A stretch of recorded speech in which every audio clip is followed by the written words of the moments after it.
The next episode of GigReady is here. I know you're excited, but before we get started, let me remind you of just a few things. Number one, value.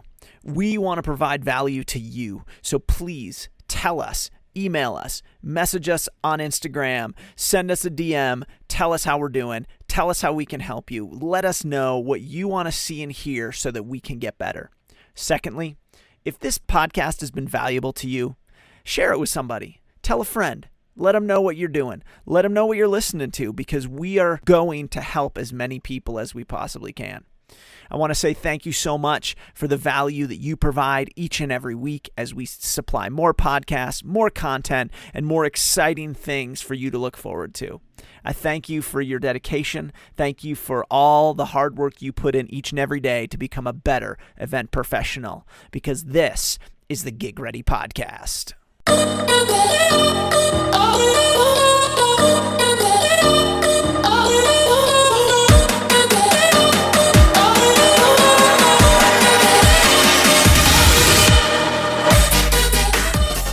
Good afternoon, everybody. Jordan Goodfellow here, GigReady. Oh my gosh, now my desk has decided to change heights automatically as I push something over on it. But we're here today with Ethan Merfy, one of the greatest friends, tour companions, colleagues that I've ever had, stage manager for Linkin Park when we toured together for a number of years. Just came off the road with Halsy right before all of this insanity of COVID hit. And we're talking to him today about stage management. Ethan, thanks for being here, brother. How are you? How are you holding up? And how's the family doing?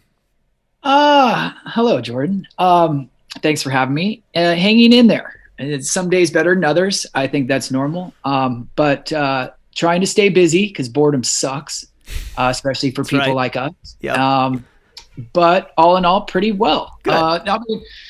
Let me say, trying to stay pretty well, because the mind, it can go either way. And so I just try to stay busy and just try to focus on positive rather than the negative. That's right, dude. The mental game is the hardest part about this whole thing. I play the mental game every single day.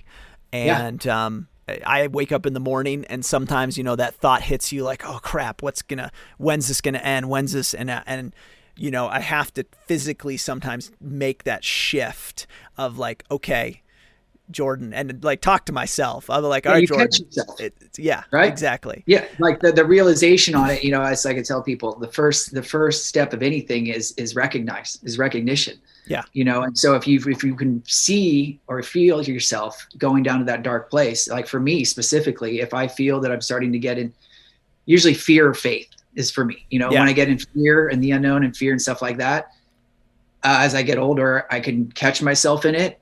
And I just literally start telling myself all the positives I have in my life. Yeah. And and the track record that I have. And, if I was to fail, any time I failed in my, in my past, it's always made me better. Yep. It's always made me stronger. So I'm 48 years old now, and I can't have my 27-year-old fears. That's right. Fears when I was a 27-year-old of, God, am I going to, I put pressure on myself to do a good job, whatever that job is. But the fear of failure and stuff like that, I try to just recognize that that's not really a valid fear. Yeah. Because, failure to me is not trying or giving up. That's right. So that's 100%. And I agree with you. Failure is when you come to that moment of not wanting to try anymore. And that really is the true failure. And I spend a lot of time talking. I say talking to myself. I hope not too much, I guess, talking out loud. My wife from around the corner is like, hey, who are you talking to on the phone? I'm like, I was just talking to myself there. Yeah. But reminding myself of the things I am grateful for, the things that I can be thankful for, even though they might seem few at times.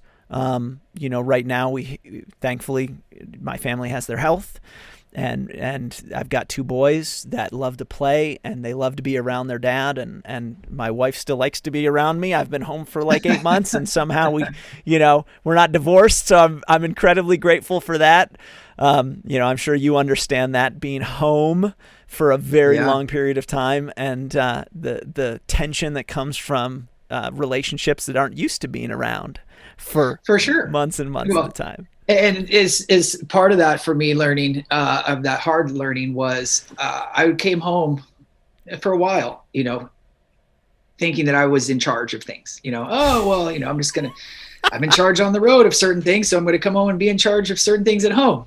Nah, not really. You're only going to be in charge of what you're told you're going to be in charge of by the person who runs the house, That's right. And I've learned to find my place in that. Because again, after, I'm in a 14-year relationship, and the longest amount of consistent time that we have spent together in those 14 years is 3 months. Yeah. Straight.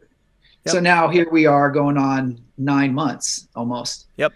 Of seeing each other consistently every day. Yep. And, there's many positives in that, but there's also many trials and tribulations to work through with that, with somebody, That's, and, and even with the kids too. The kids are used to having mom tell them to do stuff. And then when dad comes in with a whole different authority, they're kind of like, okay, but, mom didn't tell us to do it that way, but you are, no, maybe you should just listen to mom. Don't listen to dad. Just listen to mom on that one. I've learned from that last mistake. That's right. When my wife Jamie would start putting it in terms of doing shows, like I would want something done in one way, and she'd come in and she'd look at me and say, "Now listen, if I were to tell you to do that on your show site, and I were to come in and say, move that thing over there, how would you feel if I just came in and started barking orders?" And I'm, all right, okay, I get it.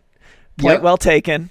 Yep, you're right. Yeah, I get it. I'm not saying I won't do it again, but I see your point. That's right, exactly. For sure. So we're talking about stage management here, and managing people. A lot of people, sometimes big multi-truck, multi-bus tours.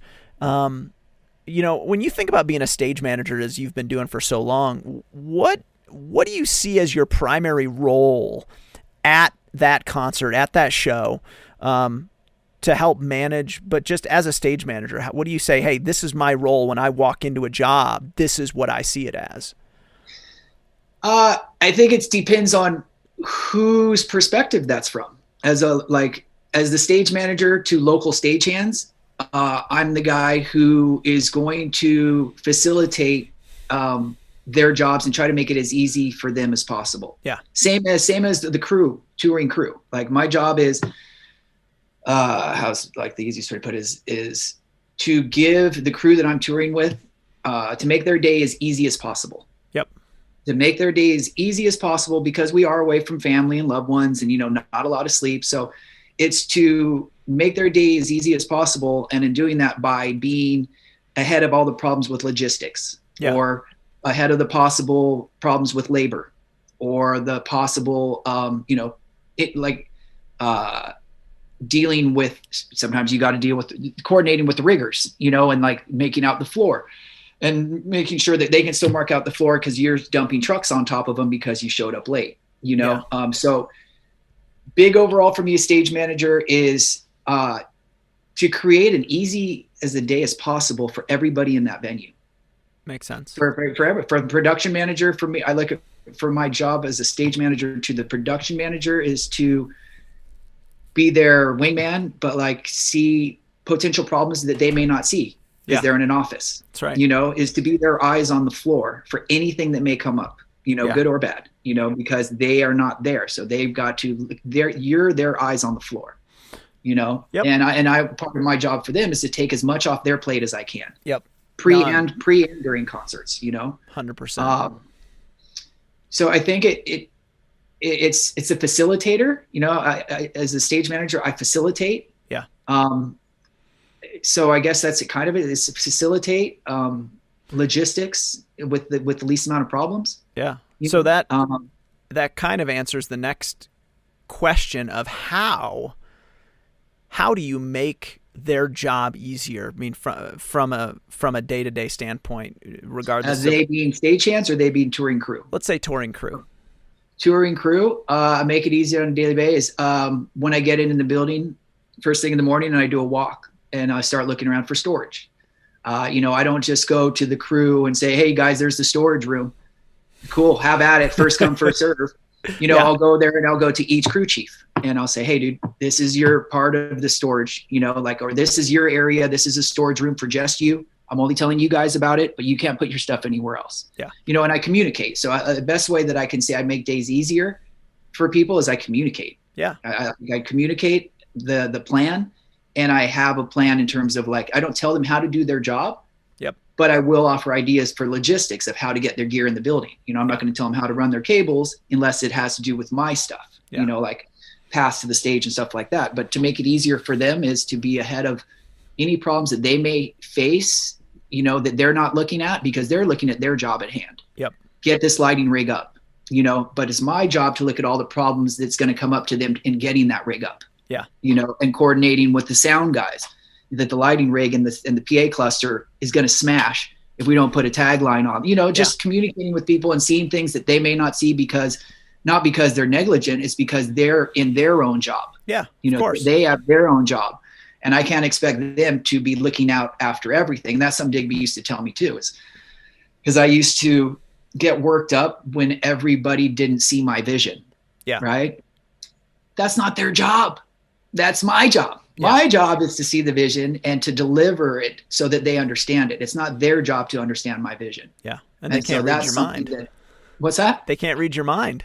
Well, that's it. And that's it. And that's something that Jim, he helped me understand is that, one, everybody, it's not their job, and two, I can't think that everybody thinks like me. Yeah.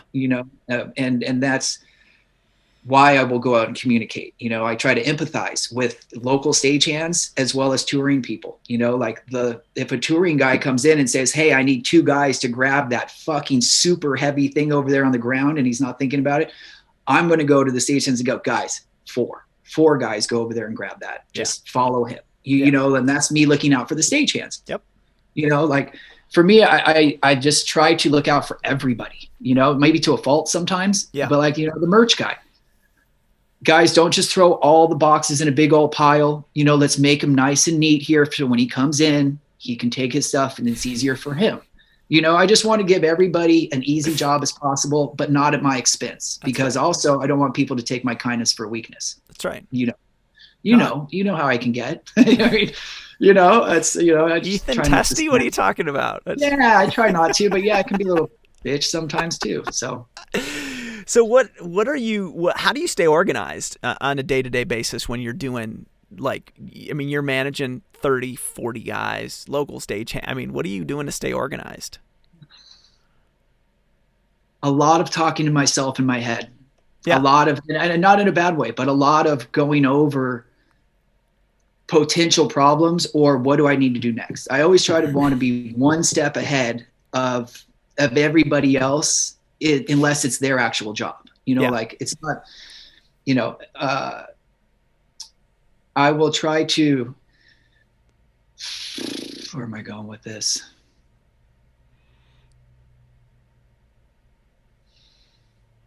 In terms of trying to be ahead of all the potential problems that they will experience in that day. And if I can be ahead of them, then they're never a problem to begin with. Yeah. Does that make sense? Yep. There's a lot of people a lot of stage managers, let's just say for that, or production managers, or anybody for that matter. You don't get the accolades for not having a problem. Yep. Or because no one ever knew it was going to be a problem. But boy, there is many a times where if certain things just don't get addressed, that problem could have been huge. Yeah. You know what I'm saying? Yep. So I don't even know I don't know where I just went on a tangent, because I think you asked me something that had nothing to do with that. That's how you do your job, and that's what I care about. And yeah, honestly, I would try to empathize with people, and I'll always try to stay at 30 minutes ahead of a timeline. Yep. As well. I go to people, and I'm sure I maybe did it with you as well. I'll go to crew chiefs and I'll say, this is usually at around 12:15, and we got to start cutting people at 12:30 for lunch. Yep. I'll say, hey dude, at 1:00, how many people are you going to need back from lunch? Because if he says, oh, we'll be done by 1:00, then you know what I'm doing? I'm just going to let them work through 1:00, and then I'm going to cut them. Yeah. But he's, I need 4 people coming back from lunch. Then I'll double check. Hey, you need 4 or do you need 6? Because, we need to make sure we're going to be ready for sound check. And if it's just 2 guys for an extra hour, we can deal with that, because I'd rather have that than have the artist waiting for an extra hour. Oh, yeah. That, so a lot of communication, really a lot of trying to empathize and not asking people to do anything that I wouldn't do. Yeah. That's another thing too, is I, as a stagehand, when I was a local stagehand here in LA, I always had respect and admiration for the people who were on the other side of something asking me to do it. Yep. Hey buddy, can I get a hand with this, rather than, hey, can you go grab that for me? Yeah. I always tell people that some of the stronger unions are like, man, you don't need to be doing that. You don't need to be pushing that. I'm just like, if you're okay with it, I'm a firm believer in working with me and not for me. Yeah. Oh, I like that. Yeah, you can push that case. You just know you don't need to. Yeah, I know I don't need to. I want to. Yeah. No, that was one thing I always respected about the way that you worked, was that you were always the first guy to put your hands on something, always the first guy to push it around, push it across, move it around. Always seeing you back on the dock, moving something somewhere at any given time, getting ready for loadout, finishing up load in, cleaning up racks, cleaning up set carts. Sometimes I wonder if set carts weren't the bane of your existence, but they are when it comes to storage, for sure. But again, I really enjoy, pretty much I've learned to enjoy all aspects of production as well. I started as a carpenter and a rigger. I've toured as a carpenter, rigger, never toured as a lighting guy or a video guy, sound guy, don't know all the technical ins and outs and all of that stuff. But another thing over the last few years, I watch a lot more lighting and video and sound being done, because I know less about it. Yeah. Just to learn more about it, so that when I ask the video crew to come in and do something, then I know that it's not too much to ask. That's or right. If it is, that I know how many people they're going to need to be involved. And if I don't have the answer, I go to the crew chief and I say, hey dude, I need you to tell me not what you think I want to hear. You need to tell me the truth. Yeah. So that we can move forward from this. Yeah. Especially if they're floundering, or you can tell that they're having a really hard time. Oh, for sure. Dude, we just, it was funny. I'll say on one of the tours that I've did in the last couple of years, but it was a video crew, but you would always know when they're having a tough day, because everything would just be going. And then you'd look and there'd still be that top row still on the deck. All the points are hung and everything. Yeah. And you go, guys, you all right?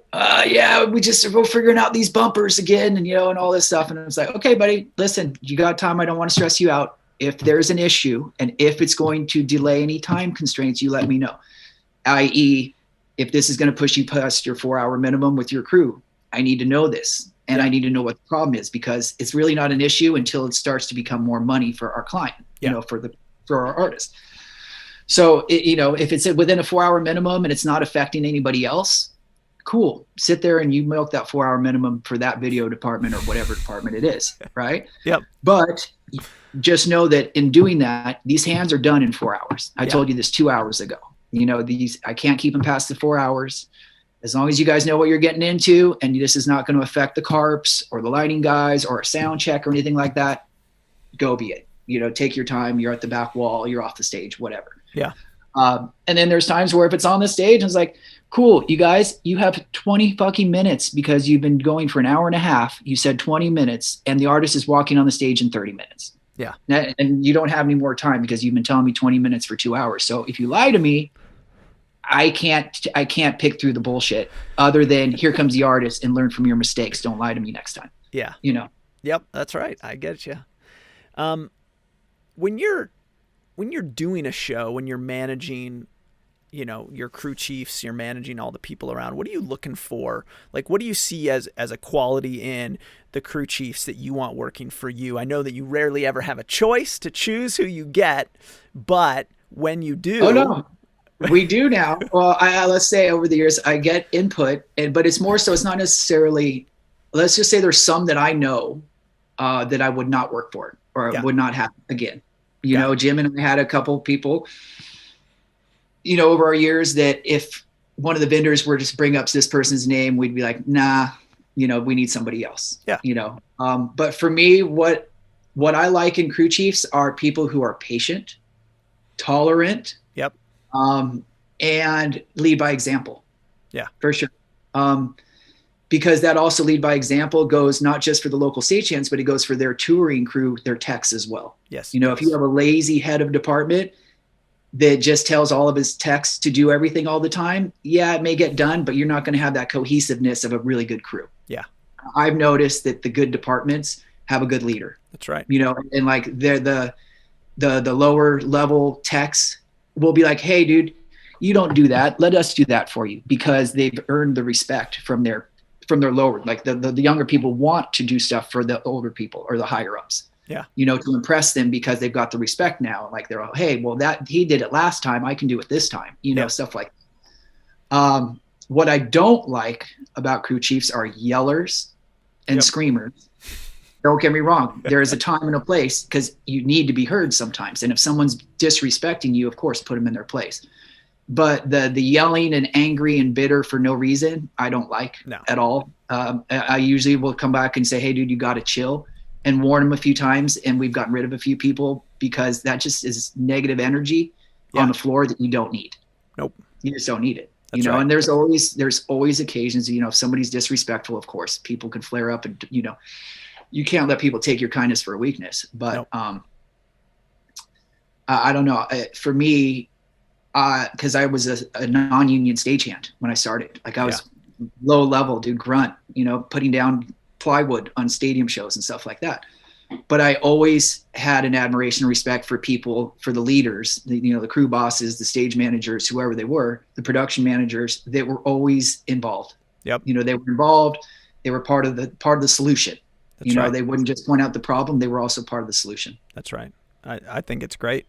As you've grown up as okay, so stagehand, and then rigger, carpenter, stage manager, this question is always uncomfortable for people, so I'll just prepare you in advance. Just shoot it. I know. Just shoot it. Why do you charge what you charge for your labor? I'm not asking what you charge, but why? Why? Yeah. Well, first of all, I don't have a set rate. Okay. Because I feel that it depends on the artist you work for. Okay. If, let's say, Rolling Stones call me to go out on tour, I'm going to have a different rate, or at least I'm going to put a different rate out there. Got it. Than say, I don't know, just some C-level artist that is giving me a month's work between tours. Yeah. But I will say, what is my value? For one, it started at a very low level, when I first started touring 25 years ago. That's right. And it goes up, obviously, over time. Of course. But I have a range that is between $1,500. Yeah. It's between X and X. Yep. And what I base that on is, I know that I don't charge as much as some big stage managers, but I also know that I'm not cheap either, and it's that happy medium. I negotiate my price, and if we just can't come to a number, then that's just not the camp for me. Understood. But how do I put a value on that? I don't know. I kind of just want to say I evolved. I mean, dude, I'll just tell you, my first tour ever was Disney. I worked for the Rat, and I did this thing, Disney Fest Asia, and I went and lived in Singapore for 9 months or 6 months, and then Taiwan for 6 months. Wow. Right. And they offered me $1,000 a week. Yep. And I was like, whew, I'm gone. Dude, this was in 1996 or whatever, wow. 95, 96, whatever. And I took it, and it was great. And I went. And so then when I came back on the next tour, I came back and I actually started doing rock music. Okay. And so I had my starting point, because I didn't want to go less. And then from, being around the business for a little while, I always heard Disney was kind of cheap anyway. Yeah. But so that was my starting point. And then over time, go up, I would ask for a little bit more, over years, a couple years go by, I'd ask for a little bit more.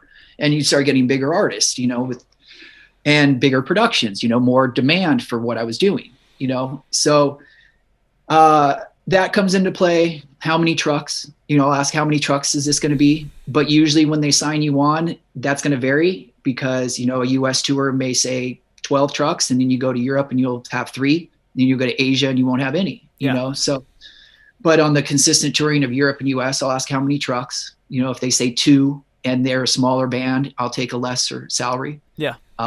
is where if somebody comes in and they say, we have 16 trucks and we want you to go out for this. And if it's a low ball offer, I'll go, well, not a chance, but I'll go out for this. And if we meet in the middle, great.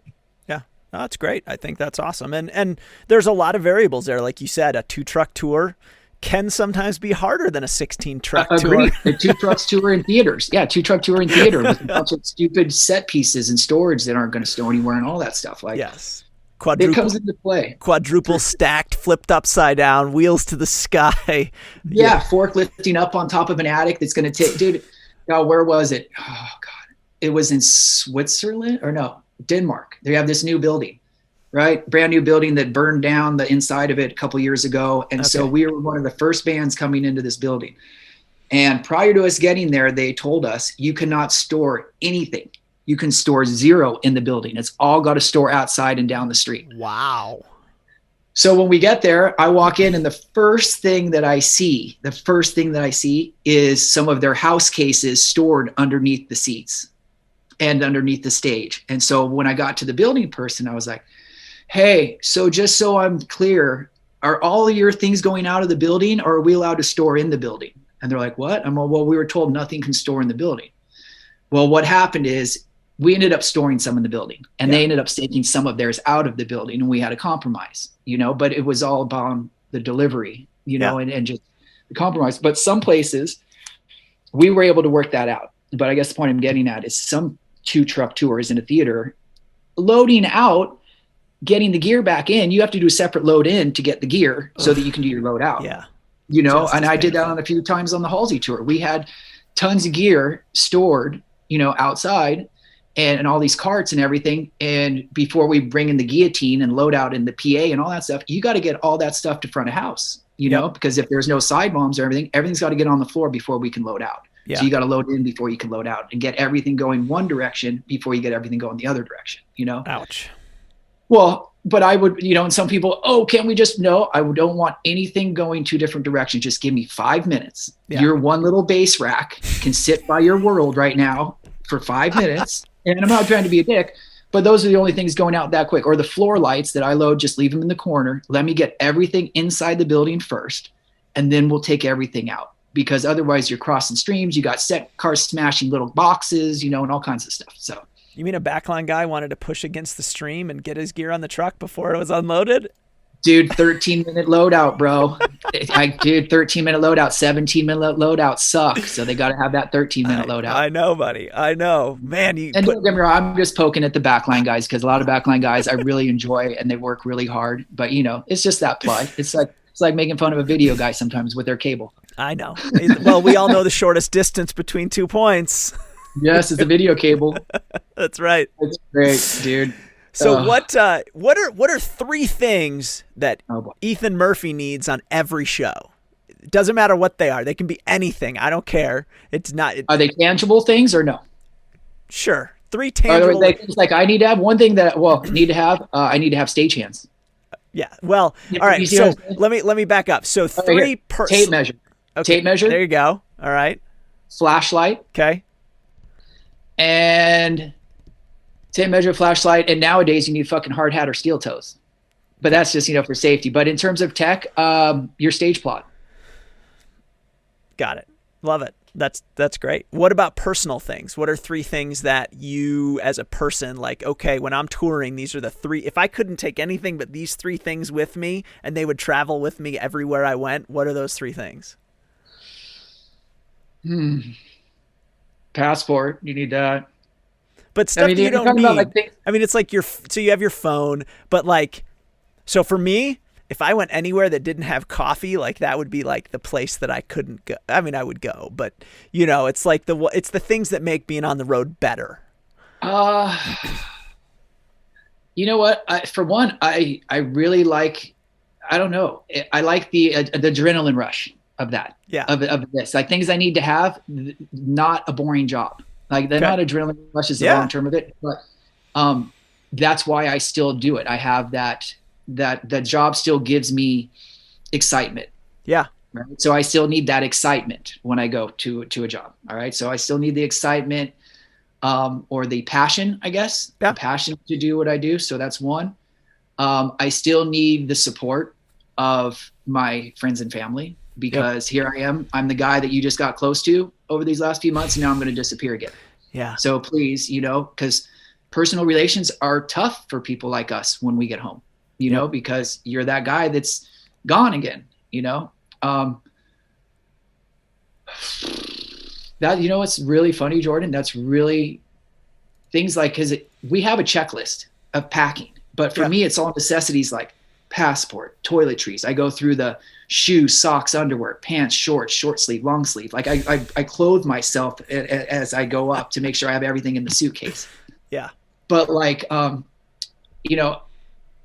would say, patience. I definitely need patience from the second I leave my house, because let's just say first thing you go to is an airport. What do you need in an airport? Patience. Lots of it. That's right. Lots of it. And people and lines and all that stuff. But what do my work box, but that's not a need at every show, because work boxes are costs. I can take my flashlight and my tape measure, or like, and you know what? A pen and paper, little notepad. As I get older, I memorize a lot of stuff, or used to, but as I'm getting older, the brain is, forgets some things. So, for a bigger production or anything that's got like little tiny things, just a little notepad, just so, you're getting a lot of information, and then the production manager calls you and tells you need to do something. Oh shit. Well, I don't want to forget that. Just write it down real quick. Yeah. Well, and I think that the way you answered that really shows a picture of you as a professional, like being able to work in any situation with whatever you're given. And being able to, like you said, as long as I bring my good attitude with me and bring a little bit of patience, we're going to shoehorn this thing in here, and it don't matter what happens, we're going to have a show. There's no choice. Yeah. That's right. We're not going to cancel the show because that won't fit in the venue. That's right. Like the show is tonight, and, one thing I will say that helps me a lot being a stage manager, as funny as it sounds, is granola bars. I call them breakfast bricks, because sometimes, dude, depending on the show or the venue or whatever, it may be nonstop until at least lunchtime. Yep. So you get your breakfast in the morning. That's great if you have time. Yep. But 10, 11, 12, when everyone else is starting to go eat and you're making your cuts and you're making sure that the flow is still going on the floor and everybody's still working, you start to get a little hungry. Yeah. And then my skinny ass gets hungry. I get a little grumpy, right? That's right. What I've learned is I just put a package of granola bars in my pocket. Perfect. Just something to just eat, to put something in there, because sometimes stage managers don't get to eat. Yeah. And it's not that they don't get to, they can. I'm just, it's my own fault sometimes. Dude, go eat something. And it's like, I won't walk off the floor for fucking 10 minutes, when I can. I really can, but I won't. And then I'll go eat at like 2:00 when I can sit down for like 30 minutes. Yeah. So. I had a stage manager, lighting crew chief. I don't remember, one or the other. One of the first rock and roll tours I did back in 2007. I was in the middle of a project during a load in, and he's like, and it was like one of those days where we had 2 days to load in, first load in, kind of getting stuff put together. And I was like, no, I got to finish this. No, I got to. And he's like, Jordan, there's always going to be work left to do. Go get food. Yeah. Take 10 minutes and eat some food. And I've never forgotten that, because he's right. Like there's always, it makes all the difference in the world. It really does. 100%.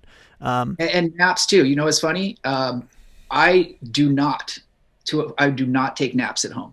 Never. Yeah. I just don't like it. I feel like it's just a personal thing. But boy, it is a nice thing to get a nap on tour, especially, because let's face it, up at 6:30 in the morning, bed at 2:30 or 3 in the morning. Yeah.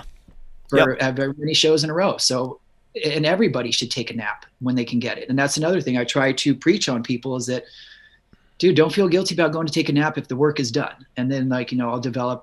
Most tours, I'll try to find a channel, but usually it's channel 10 or something. I call it the sleep channel.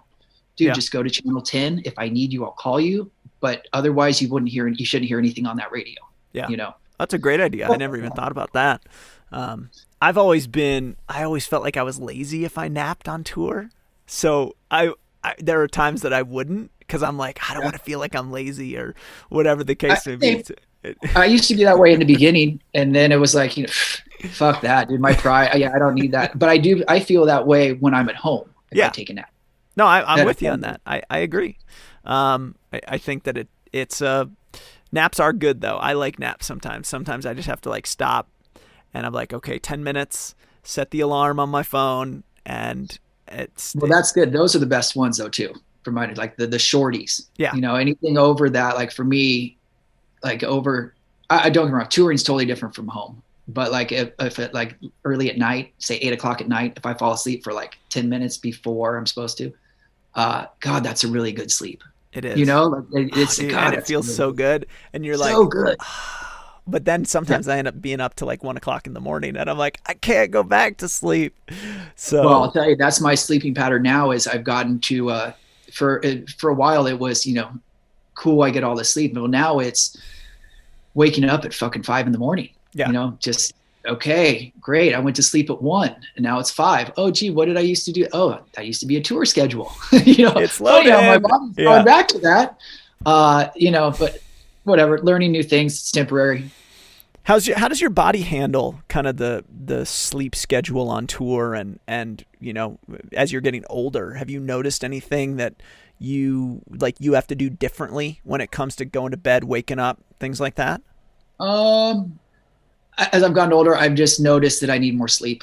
Yeah. I mean, and not, but I'm also the person that on a day off, it's not like I go to bed at 10 o'clock so that I can wake up at 6. I still am up till, call it midnight, and we'll go to sleep. You know, you got me thinking about these 3 things that I need to take on tour. And literally it's a tape measure, a flashlight, and a fucking good attitude. Yeah, that's great. I that's all you need.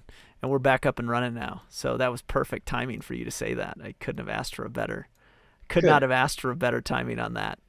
How do you find work? When you first got into the industry, of course, finding work is super critical. But what did you do to find work when you first got into all this? My first gig was SCAF, and I first started, I was 19, and my stepfather ran a local production company here in Los Angeles, Fred Saunders Production Services. And he was doing a bunch of stadium shows at the time, right? Scaffolding. And he asked me if I wanted to go do a loadout. And so I said, sure. And I went and did a loadout at the Rose Bowl, and they put me up in the pass line, and I was hooked. I mean, straight up, that became my job for the summer. Wow.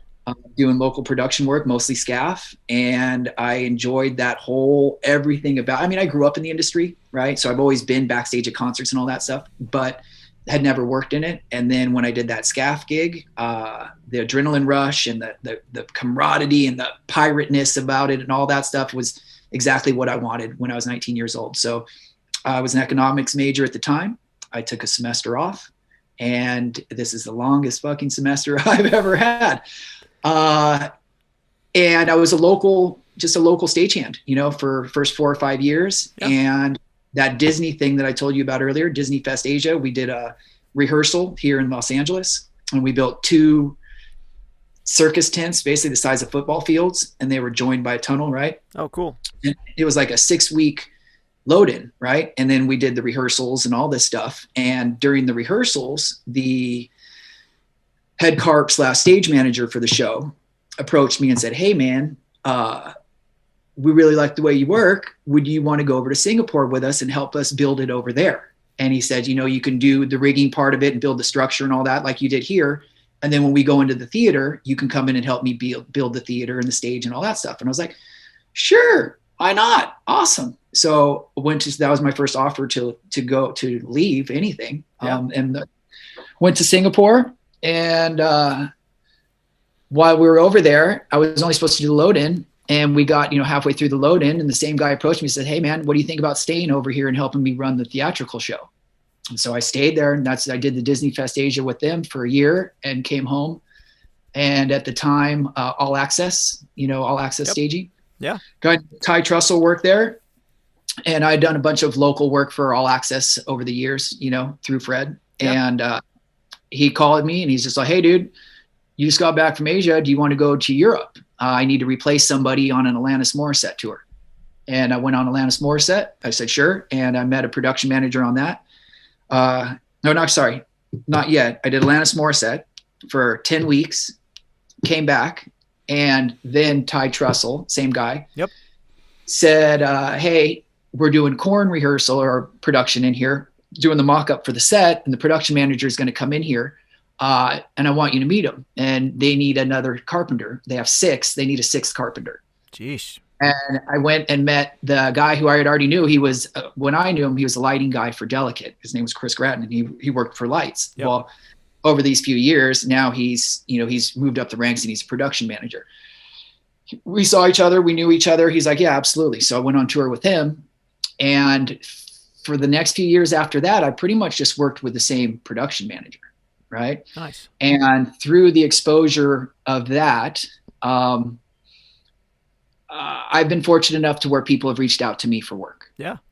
Over the year. Your work, your quality of work speaks for itself, and that's what it comes down to. But it's a unique experience in that I just feel very fortunate with the networking that I made early, to where people will call me if they need me or want me to work for them. Yeah. It's kind of embarrassing in that if you were to ask me to do a resume, I probably wouldn't be able to do one, or, I could tell you all the people I've worked for and all that stuff, but I feel very blessed and fortunate enough in that I've never had to do a resume. Yeah. Now that being said, right now, if I were to go apply for anywhere, outside of this industry, that's a whole new ball game that scares the fuck out of me, because, I'm not exposed to that. Yeah. And it doesn't scare the fuck out of me. It's just going to be different. It's just way different. Yep. No, I get it. It's a scary proposition. It's been a thought that's crossed my mind, even running my company and things like that. It's like, okay, how long does this go, and what happens if this goes on for years? Yes. What do we do, and where am I going to go? And having to create, a resume and tell people what we do and how we do it and how did we do it. I mean, Yeah. And this is all we know though, too. And that's the thing is that this was our careers. It was our careers. Yeah. It's not like this was a part-time summer job, that we'd pick up to go hang out at concerts. Yep. Like this was a career that we all made decisions and turned down other life opportunities to do this, to take this path. Got it. And so it's the fact that it was all just, it's gone. Like right now, it's not gone forever, but it is non-existent right now. Yeah. So there's a lot of people in limbo, including myself. I feel fortunate now more so than 6 months ago, that the realization that I can really step back and take a look of how this affects us in our industry and the social side of it, and being around thousands of people to being around 3 people a day. Yeah.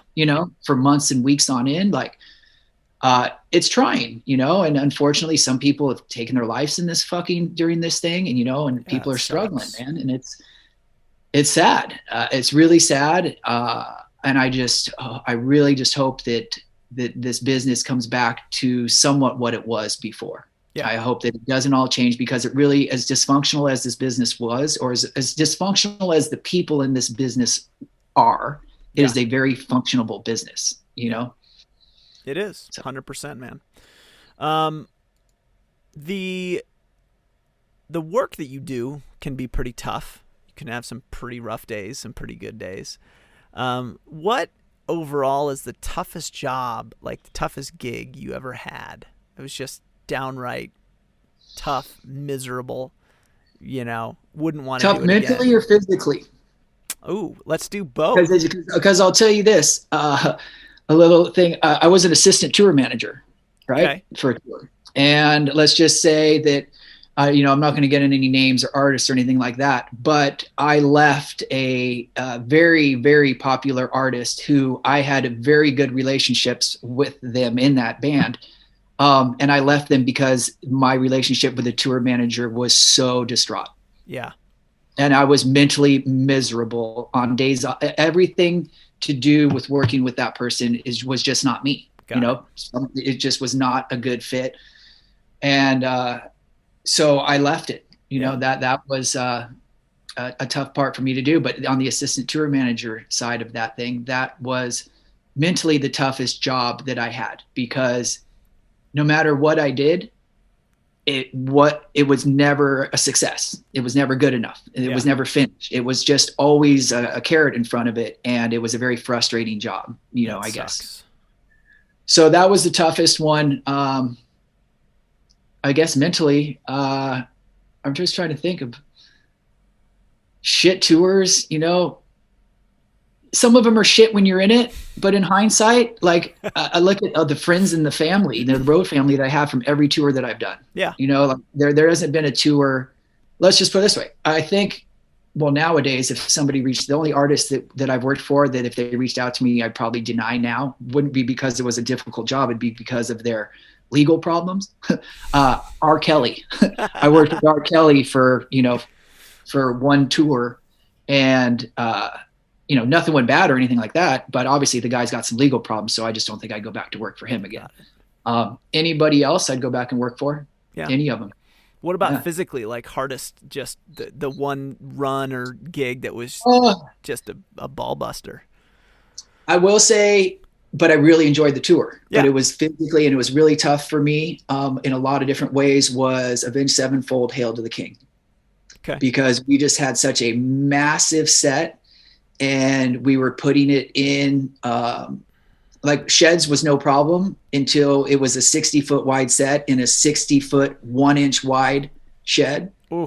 And I had 4 other bands with us sometimes. Yeah. To where I was literally, because it's really tough to get an 8x8 riser off a stage when you have no way to get it off a fucking stage. Yeah. So I was doing set changes of 4x8s through bringing them on through Guitar World, and then locking them together and getting them in place, and then disconnecting them and going off through Monitor World. Yeah. Just to make that happen on a daily basis. And then on top of that, we would have those were for the opening act drum risers. And then I would have to backload the 2 next bigger drum risers because they didn't have time to put them together during a set change. They were much more intricate. Yeah. In our 40 or 24 by 60 foot set, we would leave decks out of it. And we would put their drum risers in it. And then when it came for their set, we'd pull their drum riser out, drop the curtain that was covering our set, and then build up our set that we still had to build, right? Wow. So there was a whole lot of logistics on an everyday basis that we had to do on that. Brutal. That was pretty brutal. And the kicker on that was the set change every day going into Avenged Sevenfold. We had these 200-pound powder-coated aluminum stairs, and there was 15 of them across the whole set, and you could only put them, like when you're putting them in on the onstage side leading, if you didn't have someone you would trust putting them in, they'd smash your fingers. Well, we had 2 carpenters on that tour that were supposed to put the stairs in every day, and what happened, it was me and Chris Wilson, the rigger, me, the rigger, and the production manager, and 1 local stagehands put those stairs in every day, and we were animately frustrated with the carpenters who didn't make it past that leg. But physically doing that every night during a set change, on top of all the logistics going around that was a pretty tough day. Awesome. Tough tour. Yeah, get it. But, And mentally, the toughest thing I've ever had to just say, that I just want to say this because it's a really fucked up thing if you ever have to deal with it, is safety. I used to, Jordan, you know me as well.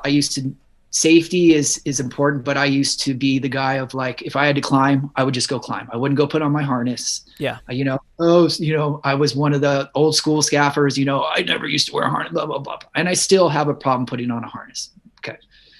I saw someone fall and die. All right. And that was the toughest day, the toughest loadout experience I've ever had. And the reason I'm bringing this up is because it only takes one time for you to fall. And what's really fucked up is the person who fell, he didn't die. He landed on a kid. And the kid that he landed on, his head popped. And that kid died. So the person who, and the whole thing that's fucked up about that is he had a half harness on, and he belly strapped, and he pushed himself off the back, and he didn't have 2 points of contact. So, I'm just bringing this up in that you can have really good days and good tours and all that stuff, but one fucked up thing can put a blemish on it for life. Yeah. And it may not even be your life that you're taking. It could be someone else's that had no idea. This was a 19-year-old kid that literally was leaning over a section of lighting truss. And, without getting into gory details, I'm sure you can figure out what happened. And it's, I guess this is just my safety speech for the thing, is just, it only takes 1 second to fall. Yep. Yeah, that's it. And, as stupid as shit as I've done in my past, I should have fallen 100 fucking times. And thank God I did not. Yeah. So I don't know. Just blabbing about shit, but you're saying the worst tour. No, I wouldn't say the worst tours. It's more so worst day. Yeah, no, you're answering the questions, and that's what matters. Yeah. If somebody wants to become a rock star stage manager like Ethan Merfy, what do they need to do, or what should they be thinking about doing as their career grows, going forward from where they are right now? Something that has helped me is knowing a little bit about everything. I've toured as a carpenter, I've toured as a rigger, assistant tour manager, production manager, stage manager, and then when I was in Los Angeles doing local work, I did it all. I did rigging, lighting, sound, but I was just a stagehand. Yep. But understanding a lot, like not knowing the technical thing about everything, like I said, but the logistics of what it takes going from the dimmer rack to the lighting truss, knowing the logistics of what you're going to be asking somebody to do as a stage manager. Yeah. Right. And observing, observing and empathizing, what certain things are. Everyone wants to talk shit about everybody else's department. So-and-so has it so easy. So-and-so has it so easy and all that stuff. Everyone picks their own jobs. Yes, how about this? Just think about your own job. That's right. Who cares about their other jobs? That's right. Dude, I couldn't agree more. That's a great way to be prepared. And basically just enough so people can't pull the wool over your eyes. So like you said earlier, when you're talking to the guys putting up the video wall and that it's been 2 hours and it should not have been 2 hours to do what they're doing. And then they can't look, and they can't, well, he doesn't know what he's talking about. He doesn't know how long this takes. Well, you can go up there and say, guys, I know this shouldn't take this long. You need to tell me what's really going on so that we can actually get to the bottom of it and stop lying to me about it. Because unfortunately, that's what a lot of people do on the road. They try and cover their own butt. And instead of admitting to their mistake, saying, hey, I screwed up, or this happened and we messed up, let's fix it together. That was one of the things Jim always told me. He's like, Jordan, if there's a problem, I can't help you if I don't know about it. Exactly. And so if you're trying to hide it because you want to fix it yourself, but then it could cause problems for other things down the road. For sure. And it may affect other departments. Exactly. I had a really funny, Backstreet Boys, we were somewhere, I don't remember, we were inside of like a shed. I want to say we were in, Woods. Something Woods. Cynthia Woods in Houston? Yeah. No, it wasn't Houston. It was it's the big wooden, the big wooden shed where everything, like the whole thing is still wood. The backstage area is wood. It's like a big theater, but it's Wolf Trap. Yeah, Wolf Trap. Thank you. Wolf Trap. And we were getting ready for show. We were like 25 minutes from the boys taking the stage, and I'd set a water bottle with its lid on top of a case next to my rack, and I turned around and I whacked the water bottle. Thankfully it was capped, but it fell over, and it did the one thing that I wouldn't expect. It hit the breaker on one of the two projectors for the show. Like it fell down, hit the breaker, turned the breaker off, and boom, fell down. And I was like, oh crap. And I'm sitting there thinking, and I could have tried to fix it, but I called Jim and I was like, hey, here's what happened. And that was when he and I had that conversation. He's like, thanks for telling me, and we decided, all right, leave it off. If something does go, it was only the backup. So if something happens, you can just flip it on and fire it up. But that's where it is. Don't try and realign it. Don't try and fix it now. We're 25 minutes from show, doors are open. And that it was a perfect example of him saying, hey, yes, it was a mistake. It happened, but, and the show went perfect. Nobody knew anything. It wasn't needed. Like, it was great. And nobody was the wiser, but I could have really made us look like fools if I'd have just flipped it on and started doing stuff and tried to fix it. For sure. When, he was able to make that call. So. Yeah, and it's funny to say that because I tell people straight up now, and I'll tell this, a crew chief especially, a lot of crew chiefs, local crew chiefs, right? Because they don't know me. Like after, you tour with someone after a couple shows, their personality, whatever. Yeah. But I go in with local crew chiefs all the time. And it's usually with stagehands of how many short they are or how many late or anything's this. And I go, look, just tell me the truth. Don't tell me what you think I want to hear, because the truth's going to come out very soon anyway. So so I can deal with it, So I can plan, you tell me what the truth is, so that I can deal with it the way that we need to, because I know what's in those trucks. So, the fact is, if you lie to me and it's 8:05 and we're still 10 short, it's going to come out anyway, buddy. And same thing sometimes with crew chiefs, like lighting guys or something. Okay, well, when's the rig going to go out? 20 minutes. Well, I can tell you this right now, it's not going out in 20 minutes just by looking at dimmers right now. So I'll come back in 5 minutes and then you can tell me, but don't tell me what you think I want to hear, because you're going to look worse if you tell me 20 minutes. That makes you look good for right now. Yeah. But 45 minutes from now, when it's still sitting on the ground, then it makes you look like you really didn't know what the fuck you're talking about. You just told me what you think I wanted to hear. That's right. 100%, dude. Honesty and being straight up about it, never is the wrong way to go. Even if it's the biggest screw up in the world, it doesn't matter. Yeah. Something else real quick about being a stage manager. If you do decide that you want to do something like that, just be prepared that for long days. That's another thing too. You're first in and last out, and you are always on call. Even if there's nothing to be done, if the production manager needs something on the floor, and if you're taking a nap, that's all cool. And production managers are cool, but just be aware that you could get woken up at any time. That's right. And you should not have an attitude about it. You can fucking punch your bunk if you want, but as soon as that curtains opens and you're getting out of your bunk, don't carry that attitude with you, because this is your job. This is your job to facilitate and be on call for your crew from the moment you get off that bus until the moment you get back on it. Yeah. That's what it is. And that's the job that you chose to do. And that's what you, that 100%. I like it. I like the social interaction, and I like the relationships that I've made around the world. And I also like the controlled chaos of load-ins and load-outs. Yeah. I like it. Some people are like, oh, it's so crazy. I'm like crazy. I like adrenaline. I like it. There are definitely days that I miss a good old fashioned rock show load in, and, getting it in. The first load in took you 8 hours, and then the 12th load in took you 5. Yeah, and for sure. It's, the feeling of refining that process over and over and over and making it better and better and better. And then you get to, as your loadouts get better, you go from 2.5 to 2 to 145, and you're eking for that 135, and you're like, oh, we're so close. There's a lot I will say this. I really do enjoy those good loadouts still, but over the last couple of years, I've taken a step back in that, to me, hour and 47-minute loadout and an hour and 53-minute loadout, they don't fucking matter, really.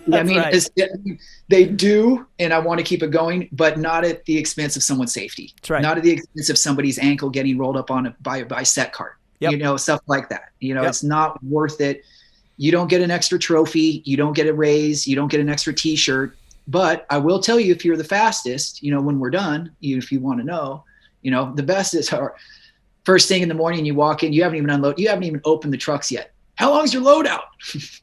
I don't know, buddy. We'll find out how good your crew is tonight. That's right. What I tell. We'll see how good you guys are. Our normal is an hour 45. Oh, we'll beat that. Okay, well, you guys just put your pressure on yourself. But I'm just telling you, no one gets hurt here. Yep. This is not at the expense of somebody else. That's right. 100%, dude. The extra 3 minutes ain't worth it. It's just not. I used to think it was. We did an hour and 43 minutes loadout. Okay, cool. And then you sat and fucking washed up with a towel for 17 minutes in the fucking bathroom. That's right. Dude, you don't rush that quick. Then are you rushing to go to sleep, or are you just rushing to go have a beer and a slice of pizza? I mean, I get it, but it just doesn't need to be at the expense of somebody's safety. No, not at all. 100%, dude. That's awesome. That's all. Well, the last question I ask everybody every time we do this is, would I ever work for you? Yes. No, that isn't it. But I appreciate you answering that one. What are 2 things that, regardless of their position, lighting, audio, video, special effects, crew chief, stage manager, production manager, what are 2 things that I as an individual can do to be more gig ready, to be more ready for my next gig now? What are something I can be thinking about saying, okay, these are 2 things that I should be looking for in myself so I can do a better job the next time I go out? Oh, wow. Is this are you talking like anything? COVID? No, COVID anything. stuff? Nope. Anything. Just doesn't matter. Try to empathize. Carry a bit of empathy. Yeah. And empathy meaning that not like being able to put yourself in anybody's shoe and to understand maybe why the dimmer guy's having a really fucked up day. Yeah. Or to understand why somebody else might be having a really bad day. Like just empathy, or to put yourself in their shoes of what you're asking them to do. Yeah. So for me is to be a bit more human. Yep. For me, that is something, especially coming out of this, that is something that I've told myself that I'm going to have to be coming out of this, is because everybody's fears are going to be different coming out of this. And stagehand A may be very comfortable working shoulder to shoulder with somebody with a mask on, and stagehand B may not be comfortable working with somebody within 6 feet around them. Yeah.